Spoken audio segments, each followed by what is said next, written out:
Salut à tous, bienvenue dans notre nouveau podcast mensuel Parlons Santé avec, une émission produite par les élèves du collège Notre-Dame. Aujourd'hui, nous allons parler des addictions. Pour en discuter, nous avons avec nous Madame Japio, notre infirmière scolaire. Bonjour. Bonjour et merci de m'avoir invité pour ce sujet intéressant et surtout important à l'adolescence. Donc je suis contente qu'on en discute ensemble. C'est vraiment super de vous recevoir aujourd'hui et tous les mois autour de ce plateau. Donc aujourd'hui, je suis avec Alix et Sacha. Bonjour. Enchantée les filles. Qu'est-ce qu'une addiction exactement ?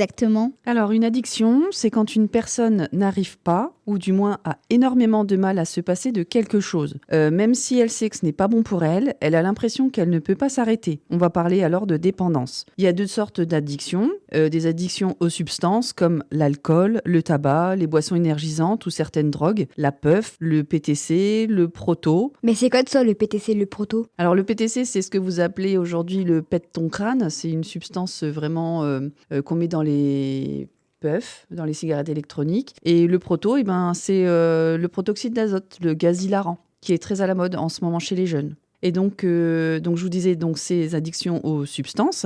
Et puis, il y a aussi des addictions qui sont dues à des comportements, comme passer énormément de temps sur les jeux vidéo, les réseaux sociaux ou certains sites comme les sites de pornographie. On va avoir aussi des comportements comme les troubles alimentaires ou même encore les scarifications. Alors au début, ces consommations ou ces comportements peuvent sembler amusants et sans danger. Parfois, ils donnent l'impression de se sentir mieux. Et parfois, on a juste envie de faire comme les copains. Mais bon, petit à petit, ils vont prendre de plus en plus de place dans la vie. Et là, ça devient une addiction. Et tout ça, évidemment, aura progressivement une incidence sur notre santé. Pourquoi certains adolescents deviennent-ils dépendants ? Alors, il n'y a pas qu'une seule raison, évidemment, parce que chaque jeune est différent. Il faut savoir d'abord que le cerveau des adolescents est en pleine construction, donc il est plus sensible et plus vulnérable, et surtout, il est moins mature. C'est-à-dire que la zone qui freine et qui réfléchit, on va dire la zone du raisonnable, elle n'est pas encore au point chez vous. Donc certains peuvent tomber dans une addiction à cause du stress, d'un mal-être, par exemple à l'école ou dans la vie personnelle. Ils veulent juste oublier leurs soucis.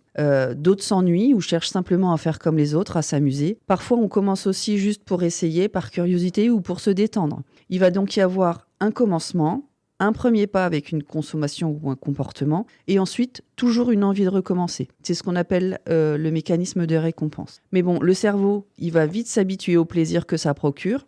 Et sans s'en rendre compte, ça devient une habitude difficile à contrôler. Et c'est pour ça que c'est très important de comprendre comment ça fonctionne pour pouvoir se protéger. Vous avez évoqué le mécanisme de récompense. C'est quoi exactement ?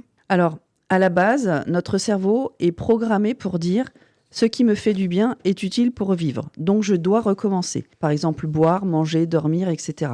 C'est un système de survie. Donc quand on fait quelque chose d'agréable ou quelque chose que notre cerveau identifie comme bon pour la santé, par exemple rire, jouer, réussir un exercice, etc., le cerveau il est très content et il libère une substance qu'on appelle la dopamine. Ça, c'est la récompense. Ça nous donne une sensation de plaisir et de bien-être. Alors, à la base, sécréter de la dopamine, c'est naturel et c'est plutôt une bonne chose. Ça motive à renouveler un comportement qui est normalement sain. Le problème, c'est que certaines substances ou activités comme les drogues, les jeux vidéo, les réseaux sociaux, etc., ça va provoquer une très forte dose de plaisir et elle sera aussi plus rapide. Et comme notre cerveau, il est un petit peu feignant, il adore les récompenses faciles à obtenir, donc il va en redemander. En revanche, comme le cerveau s'habitue progressivement à cette dose, il va en redemander de plus en plus souvent et les effets vont être de moins en moins satisfaisants.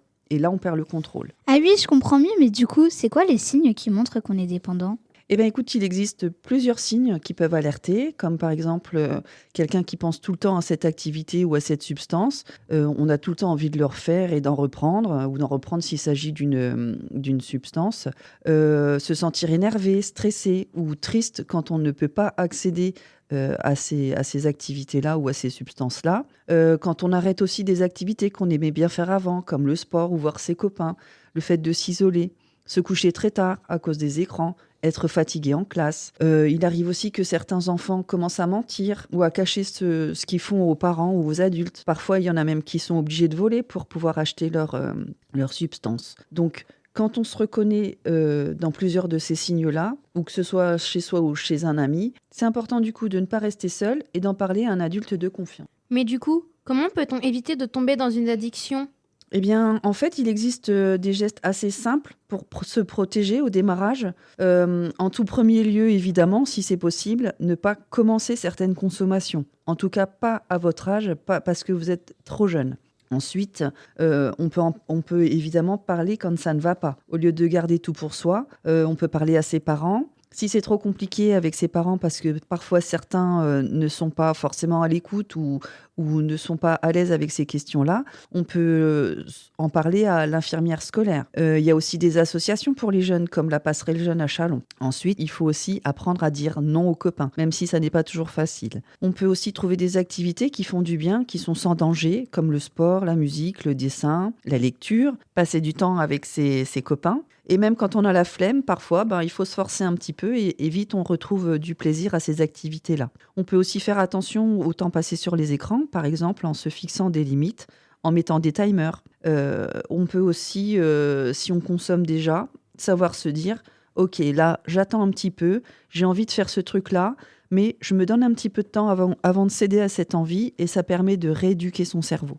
D'accord. On entend sur vous dire que les addictions sont dangereuses, mais en vérité, quels sont les risques? Alors, il y en a plusieurs, évidemment. Ils peuvent toucher à la fois le corps, l'esprit et la vie en général. En principe, ce sont des problèmes, des maladies qui s'installent petit à petit, rarement immédiatement, sauf pour certaines drogues comme les drogues qui sont dites dures. Et évidemment, ça peut avoir des conséquences dramatiques. On peut retrouver donc chez les personnes victimes de ces comportements addictifs des maladies psychiques comme la dépression, l'anxiété, les troubles du sommeil, les troubles de la mémoire et de la concentration, les troubles psychotiques qui arrivent à l'adolescence.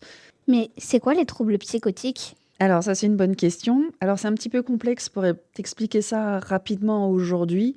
C'est des troubles qui modifient ta personnalité. Et donc, si tu veux, on pourra en parler dans une prochaine émission. Moi, ça me va.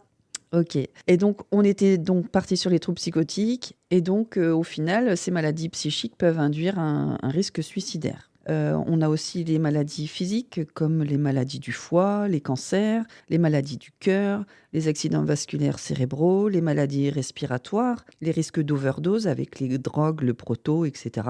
Les risques d'accident aussi, et cela peut parfois malheureusement entraîner le décès également. On aura aussi des conséquences sociales évidemment. On peut remarquer parfois de l'entêtement quand il y a des jeux d'argent ou quand il y a besoin d'acheter certains produits. Il peut y avoir aussi des difficultés scolaires ou professionnelles, des conflits familiaux ou avec les amis, un isolement social, etc., etc. Il y en a plein d'autres. Ah oui, il y a beaucoup de choses quand même. Mais que faire si on se sent déjà dépendant ? Alors, la chose la plus importante à faire, c'est évidemment de ne pas rester seul. Savoir demander de l'aide, ce n'est pas un signe de faiblesse, ou bien au contraire, c'est une preuve de courage. Comme je vous le disais juste avant, on peut en parler à quelqu'un en qui on a vraiment confiance, ses copains déjà, ses parents, un professeur, l'infirmière scolaire, ou à un médecin, à une association, etc. Parler de son problème, c'est déjà un grand premier pas. Et avec de l'écoute, du soutien et des conseils adaptés, parfois par des spécialistes comme les psychologues ou les psychiatres, il est toujours possible de retrouver un équilibre et de se sentir mieux, de guérir de ces addictions. Car oui, les addictions sont considérées comme des maladies. Ah oui, effectivement, c'est vraiment complexe. Merci beaucoup pour toutes ces explications. C'est rassurant de savoir qu'on peut être aidé et qu'il existe des solutions. Eh bien, je vous en prie, ça m'a fait vraiment plaisir d'être avec vous aujourd'hui. N'hésitez surtout jamais à venir me voir si vous avez des questions ou des inquiétudes. Parler, c'est déjà prendre soin de sa santé. Merci à tous d'avoir écouté ce podcast. Souvenez-vous, prendre soin de soi, c'est aussi savoir dire stop à ce qui peut nous faire du mal. À très bientôt pour un nouvel épisode sur la santé. Merci, à bientôt.